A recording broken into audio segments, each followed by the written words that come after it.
Bonjour les amis, bienvenue dans le Café Tarot de ce lundi 18 juillet. J'espère que vous allez bien. Petit changement de décor parce que simplement il y a des heures où, enfin même en fait je pense que là on entre dans une période où il fait vraiment trop chaud tout le temps dans mon bureau. Donc je peux y travailler un petit peu mais dès que je peux et que j'ai l'occasion d'être seule dans la maison, je profite du fait qu'il fait plus frais et donc je squatte un petit peu la pièce ici pour faire certaines guidances et aujourd'hui le café tarot. Voilà, c'est très rare que je sois seule dans la maison donc j'en profite. Soyez tous les bienvenus, j'espère que vous avez passé un excellent week-end. Merci aux nouveaux abonnés, voilà. Merci aux anciens, merci pour votre fidélité, ça me fait super plaisir de vous retrouver le matin, déjà pour le café tarot. Alors moi j'ai pas de café mais j'ai une eau, voilà. Et puis merci bien sûr pour vos j'aime, pour vos abonnements, enfin tout ce qui contribue à faire de la chaîne une belle communauté et surtout à permettre à d'autres gens de la découvrir. Alors on a le projet, ok, un projet à deux peut-être, donc ça c'est toujours intéressant, quelque chose qui commence, qui se met en route, qui voit enfin le jour, ou en tout cas on est occupé à conceptualiser. Je vais prendre encore deux cartes pour ce lundi 18. Pour mes abonnés, les visiteurs, vous qui passez par là, soyez tous les bienvenus. Je vais essayer de mettre pour que vous voyez bien l'homme. Donc on a effectivement un homme qui a un projet, manifestement avec vous, ou un projet pour lui, mais dans lequel vous êtes partie prenante, d'accord. Donc il y a un départ, ok, ça c'est bien. Donc pour vous qui êtes en début de relation, ça peut vouloir dire que vous allez déménager ensemble avec cette personne alors c'est lui probablement qui est occupé à faire ses cartons, peut-être pour vous rejoindre ou pour que vous puissiez aller à deux vers un ailleurs, donc ça c'est très bien. Peut-être qu'il s'agit d'un départ pour des raisons professionnelles aussi, mais en tout cas ce projet voilà, vous concerne tous les deux, d'accord. Et si vous êtes célibataire, à ce moment-là, c'est une énergie masculine qui est présente dans votre vie, quelle qu'elle soit. Ça peut être un voisin, un enfant, un père, qui vous aide à développer un projet. Bon, ben, puisqu'on y est, soyons fous, je vais prendre cette carte. Vous connaissez mon amour du chiffre 7. Alors, qu'est-ce que nous avons? L'emprise, le bonheur, le brouillard et le diable. D'accord. Donc il y a un projet qui se met en place, qui nécessite que... donc je pense que c'est cet homme-là qui est peut-être encore sous emprise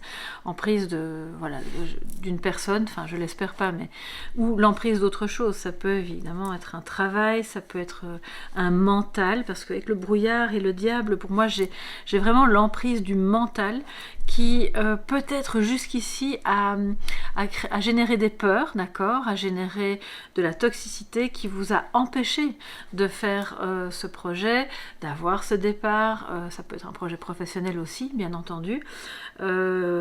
Projet qui par ailleurs est source de bonheur, c'est en plein milieu, donc c'est un projet qui est porteur de ressources, de moments agréables, de choses.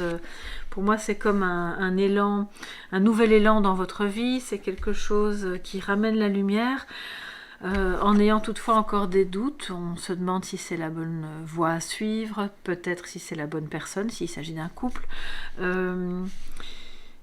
J'entends aussi qu'il y a des personnes, des hommes, voilà, qui quittent une situation pour justement pouvoir mettre en place le projet, peut-être d'être avec vous, de vivre ce bonheur, mais je vois que c'est entouré de tellement de doutes, de tellement de questions. Ça peut être vous avec vous-même qui êtes au cœur d'un projet, de quelque chose de nouveau dont vous avez besoin dans votre vie, parce que vous savez pertinemment bien que ça va vous apporter le bonheur. Mais vous avez tellement d'angoisse, de peur, peut-être de culpabilité par rapport à ce que ça pourrait engendrer dans votre vie ou dans la vie de vos enfants ou que sais-je, enfin personne d'un homme peut-être, que ça vous freine, ça vous met comme comme sous emprise, d'accord? Donc, voyez un petit peu à quel niveau ça peut vous parler. Si c'est pas votre énergie, encore une fois, c'est vrai que je le répète souvent, mais c'est à ce moment-là l'énergie d'une autre personne, une tierce personne autour de vous, qui peut être un homme et qui, lui, est pour le moment pris dans quelque chose d'un peu compliqué mentalement. Il y a de l'angoisse, il peut y avoir de la colère, parce que l'emprise et le diable, pour moi, c'est quand même, soit c'est de la colère, soit on est dans une addiction. De laquelle on a un peu du mal à se défaire.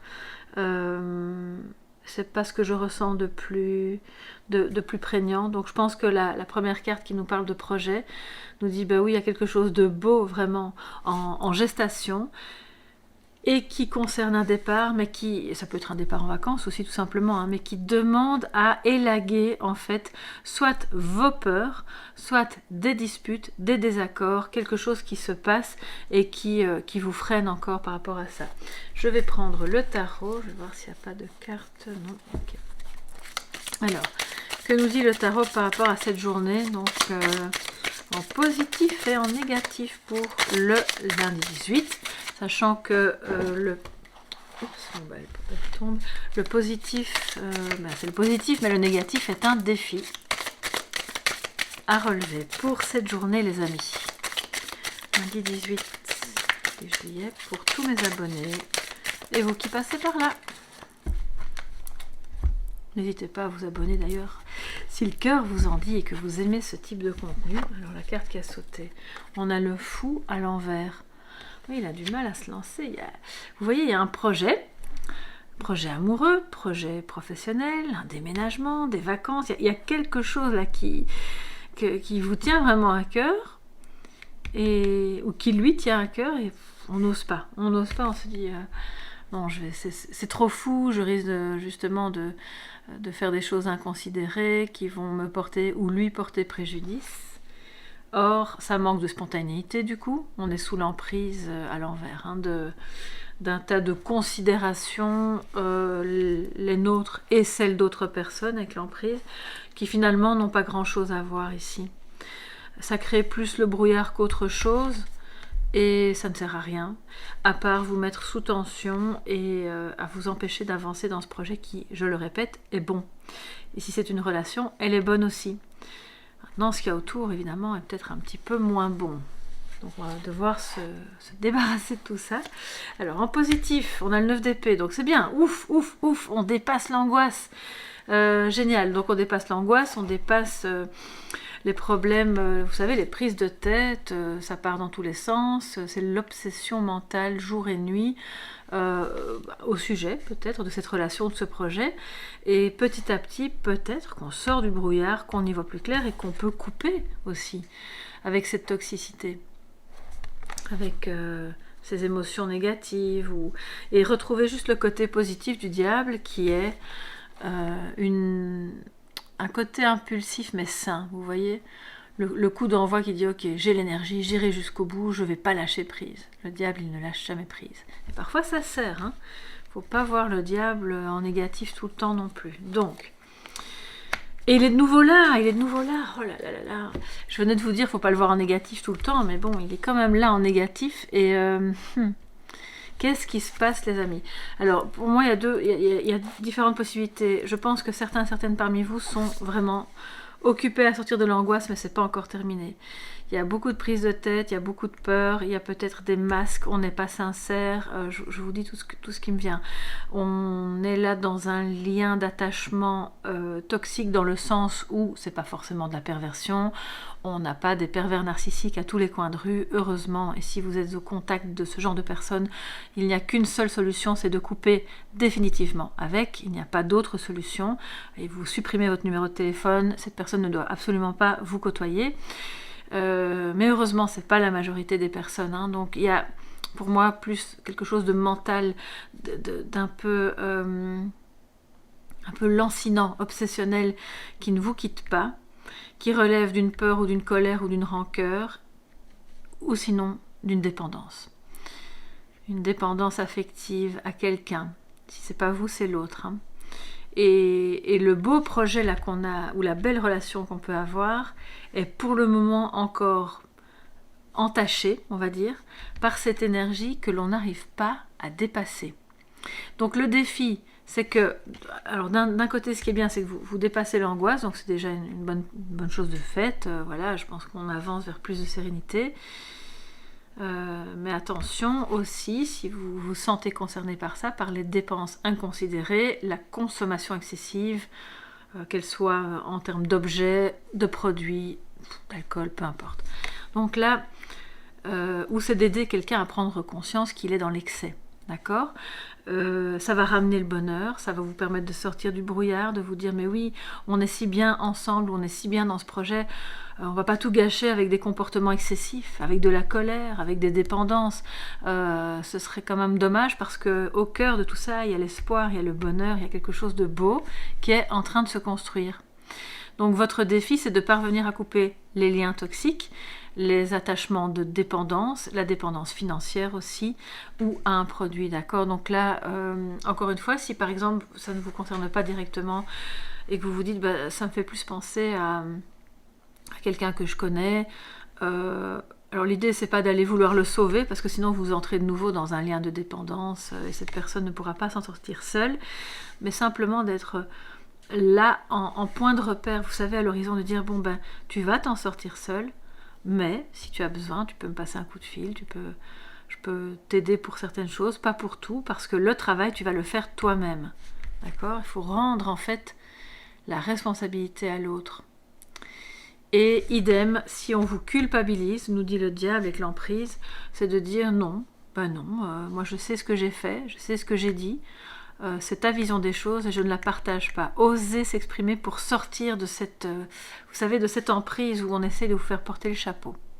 Voilà un petit peu pour... Et du coup, ça va vous permettre de remettre le fou à l'endroit, qui va oser faire ce pas, oser aller vers ce bonheur, vers ce projet, cette nouvelle maison, ce départ, ce nouveau boulot, nouvelle activité.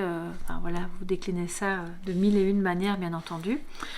Je vais vous prendre une petite carte de sagesse pour aujourd'hui, pour terminer cette guidance du 18 juillet que je vous fais à l'intérieur de ma maison. Voilà, parce qu'il fait plus frais que dans mon bureau. Bon, l'Andalousie, on approche de la fin juillet, je vous le cache pas, c'est un petit peu chaud. Et mon ventilateur fait vraiment trop de bruit, donc... Alors, il y a beaucoup de cartes qui veulent sauter, mais je peux quand même pas toutes les prendre. On va en prendre une pour ce 18. Et ce sera la carte de guérison, de transformation du jour, parce que c'est l'oracle de la transformation. Ok ? Que j'ai utilisé un petit peu en guidance privée ces temps-ci. Alors, le souffle. Ok, on prend conscience de sa respiration, ce qui nous permet de revenir en contact aussi avec nos différents corps, corps physique, éthérique, corps mental. Mon souffle est une merveille à chérir chaque jour. On se pose, on souffle, on sort de cette agitation mentale. On récupère son énergie à travers la conscience de la respiration. Ça ne doit pas se faire pendant des heures. C'est quelque chose qui peut se faire pendant quelques instants. Le matin au réveil, par exemple, ou quand vous vous arrêtez après cette vidéo, ou au soir avant de se coucher. Et là, je vais vous prendre le petit message qui accompagne pour vous donner... Parce que je pense qu'il y a un rituel à faire avec qui pourrait être intéressant. Voilà, je vais vous lire le rituel. Comme rituel, je vous propose de programmer une alerte dans la journée qui vous rappelle toutes les 2 heures de prendre le temps, quelques secondes ou minutes. Mais moi, les alertes, c'est pas trop mon truc parce que justement, ça met une pression. Mais bon, si vous le sentez de mettre une alerte dans votre GSM, pourquoi pas. Sinon, faites-le de manière spontanée quand ça vous vient. De vous abreuver de grandes et profondes inspirations et expirations. Faites cela pendant au moins une semaine. Cette carte peut indiquer aussi que vous vivez une période de stress intense. Bon, avec le diable, je crois qu'on a compris. Dans ce cas, pensez à la cohérence cardiaque, un fabuleux outil très simple pour évacuer stress et anxiété. 5 secondes d'inspiration et 5 secondes d'expiration, soit 6 respirations par minute, quoi qu'il en soit. Chérissez et vivez votre souffle plus intensément pour vous libérer. vous libérer hein, de cette emprise. D'accord? Ça peut être l'emprise de souvenirs du passé aussi. C'est pas forcément une tierce personne. Hein. Voilà mes chers amis, j'espère que ce café tarot, enfin pour moi c'était le verre d'eau, bon je vais le terminer maintenant, vous a plu. Si c'est le cas, n'hésitez pas à mettre un petit pouce bleu, à vous abonner, à partager bien sûr si vous pensez que ça peut plaire à d'autres personnes. On se retrouve demain pour le prochain café tarot et passez une très belle journée, un excellent début de semaine. Bisous bisous, bye bye.